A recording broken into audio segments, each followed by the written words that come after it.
Okay guys, Aquarius, kung kayo ay Aquarius, para sa inyo ang reading na to guys. Okay, sa mga Aquarius. Kung kayo ay Aquarius. Tingnan natin ang inyong message today. Ngayon ay February 23, 2025 guys. Okay? February 23, 2025 sa mga Aquarius. You need to change maybe kung ano man ang inyong dapat na palitan. Aquarius. Okay, tignan natin ang inyong message today sa mga Aquarius. I need 3 messages lang dito para sa inyo. Meron dito ang Queen of Pentacles guys. Okay.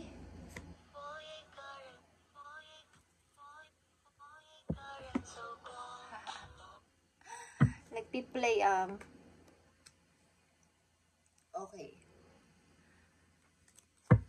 Meron itong Queen of Pentacles. Ikaw ba to? Aquarius o may dealing sa yung person na energy ng Capricorn. Okay. Tingnan natin ang inyong message.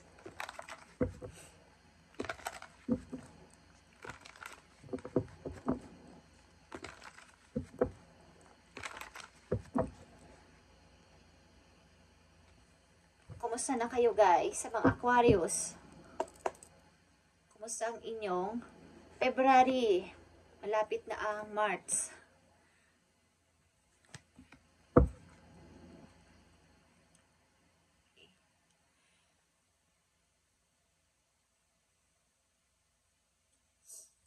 Ang ilan sa inyo maybe ay gusto magpalit ng trabaho.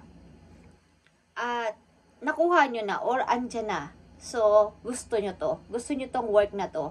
At pagmumulan ito ng inyong magandang sahod maybe guys. Okay, tingnan natin Aquarius ang inyong unang message dito. Nandito ang The Empress. Okay? Nakita nyo ang isang babae dito na napakaganda. At napakaganda din ng kanyang paligid. Kumbaga, meron siyang freedom sa lahat ng bagay. May peace of mind siya. At lahat na siguro ng kagandahan o kasaganaan na sa kanya na. Pati yung pag-grow niya sa sarili andito na. Okay? At meron ditong King of Swords sa baba ng The Empress. Kung kayo ay couple, hindi kayo nagkikibuan. May kanya-kanya na kayong path ng buhay na ginagalawan. Ng person na to, Aquarius, nandito ang Two of Swords, guys. May nag-iisip-isip dito at hindi makapag-desisyon. Kumbaga, nasa gitna siya ng 2 situation na ayaw niyang mag-decide. Mahirap kasi mag-decide. Okay? Knight of Wands. Mga plano na gusto niyong gawin, mga plano na magpapasaya sa inyong buhay. Pero ang hirap mag-decide. Ang hirap sigurong planuhin ito ng may masasaktan na ibang tao o may masasaktan na akong tao. Kasi may dalawa ditong person maybe o 2 situation na ang hirap ipagpatuloy ito kung mayroon namang iiyak, mayroon namang masasaktan sa gagawin ko na pagdi-decide.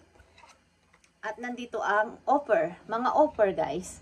Siguro kayo ay, kung babae kayo, marami kayong manliligaw, maraming nag-o-offer sa inyo ng gantong bagay, maraming nagpa-promise sa inyo.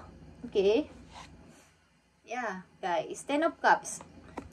Maybe nag-iisip-isip kayo lumagay na sa tahimik o lumagay na sa pagpapamilya. Isa kayong butihing ina na matagal nang walang boyfriend. Okay? At baga matagal nang single. Galing kayo sa isang pag-ibig na nasira. Kung kayo ay may anak o may naging asawa is baga pinapalaki niyo yung mga anak niyo na mag-isa. Kayo mismo yung nag-provide ng kanilang mga pangangailangan o nag-provide ng kanilang pangangailangan. At this time, gusto nyo siguro magkaroon ng baga may mga nanliligaw nga sa inyo at ang hirap pumili sapagkat merong masasaktan. May dalawang tao maybe na mahalaga sa buhay ninyo sa kasalukuyan na ang hirap mag-decide kung sino ang aking pipiliin. Maaaring pinalaki nyo ang mga anak nyo ng may tumutulong sa inyong friend o isa sa mga malapit ninyo. Kamag-anak, maaaring mother ninyo or tita ninyo or ate ninyo, okay? Na tumutulong sa inyo sa pagtitingin o pag-aalaga sa inyong mga anak. At ang ilan ditong Aquarius na nandito ay isang single mother. At maaari kayo ay matagal ng single at nanatili pa rin single sa kasalukuyan, but may mga nanliligaw o may nagpapatibok na inyong puso, may mahalagang dalawang person, but ang hirap pumili. Okay. Aquarius, tingnan natin ang message dito sa inyong pag-ibig na to. Maring masaya na kayo, nakikita nyo masaya ang inyong mga anak kahit wala namang ama o wala dito ang ama ng inyong mga anak. Maring ilan ding Aquarius dito ay may karelasyon na same ninyo ang kumbaga, pareho kayong babae. Okay? Na ibig ko sabihin. Tingnan natin ang message dito para sa mga Aquarius. Nandito ang letting go, guys. If someone leave you confused more than comforted, you need to resist this access to you. Okay. Kung matagal na kayong wala ng karelasyon at wala na talaga is i-let go nyo na ng tuluyan, 100% na wala na ito at maaaring ito yung nagpapagulo sa inyong isip sa kasalukuyan kaya hindi kayo makapagkaroon ng freedom sa inyong sarili. Free yourself, Aquarius. Okay, maaaring may mga manliligaw nga kayo at ang hirap mag-decide kung pag iniisip nyo ang sasabihin ng inyong mga anak at kanilang mararamdaman kung pipili kayo ng bagong person ulit sa buhay ninyo. Okay? Dalawang message dito na mahalaga sa mga Aquarius. Kumbaga, meron na kayong kalayaan ngayon na dapat umibig, but nagdadalawang isip pa rin kayo. Maaaring okay naman na ang buhay ninyo sa kasalukuyan. Sa mga Aquarius na nandito, bilang isang single mom, is okay ang inyong pamumuhay lalo na sa kapirahan. At isa rin kayong butihing ina, okay? Na nag-aruga ng inyong mga anak. Dalawang mahalagang message dito sa inyo, Aquarius, na nandito sa reading, February 23, 2025. Okay, Aquarius. Yeah, katulad na sinabi ko, iniisip nyo ang kapakanan ng inyong anak at ipon kayo ng ipon ng pera para sa kailang future. At nandito ang Ace of Arrows, marami kayong napagdanasan at na survive na problema at kayo lang ito. Kayo lang ang nag-survive nito sa inyong sariling pamamaraan. At sa kasalukuyan, maybe may mga manliligaw nga kayo like I said, at ang hirap mamili. Baka magkamali ulit ako sa next kong iibigin o sa aking pipiliin. Kaya ang hirap. I need message for Aquarius na maaaring makatulong sa kailang kasalukuyang sitwasyon. Masaya kayo tinitingnan ng inyong ipon sapagkat ito ay para sa inyong mga anak. At natatakot din kayo maybe na ipagkatiwala ang inyong mga anak o umibig kayo muli because baka kayo ay maloko na naman at mauwi din sa wala. Tingnan natin, Aquarius, ang inyong message. Nandito ang moonlighting. Okay, Aquarius, moonlighting. You can start working on your dream career part-time while keeping your other job to pay the bills. Soon your dreams career will take flight and fully support you. Okay. Mukhang marami talaga kayong pinagkakaabalahan at kumbaga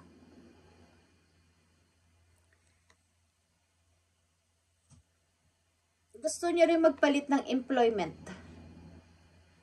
O gusto niyo magpalit ng inyong career. Gusto niyo magpalit ng trabaho. Namimili kayo sa 2 jobs. And mahalaga ito para sa inyo. At meron din dito sitwasyon kayo kinukonsider anak or ang inyong kasi iniisip nyo ang kapakanan ng inyong anak at pag-iipon para sa future nila. So meron ding sumasagi sa isip ninyong pag-ibig but parang ang hirap gawin to ng sabay-sabay. Kumbaga ay ang dami nyong gustong planuhin sa inyong kasalukuyan at napakahirap sabay-sabay nito. Marami kayong nililista-lista. Okay, lang sa inyo. At ask for your needs to be met. Okay. Kumbaga, pag naguguluhan kayo o kung naguguluhan kayo sa inyong kasalukuyang sitwasyon, Aquarius, ay mag-ask kayo kay God and the angels and can come to your aid only if you make a free will. Choice to be helped and begins with asking. It doesn't matter how you ask God for helps, but only that you do so. The same holds true with clearly asking other people to assist you. Kailangan mo nang magtutulong sa iyo kahit mga taong malapit sa iyo, Aquarius, at kayo ay naguguluhan sa kasalukuyan kung how to choose, okay? O how to decide sa inyong pinaplano na to, sapagkat iniisip nyo ang kapakanan ng inyong mga anak o pag-iipon sa future. At meron din dito, natatakot kayong mamili sa tao, baka magkamali na naman kayo ng pipiliin. So, ang dami. Gusto nyo rin magpalit ng job at gusto nyo rin yung inyong dream ay maging reality.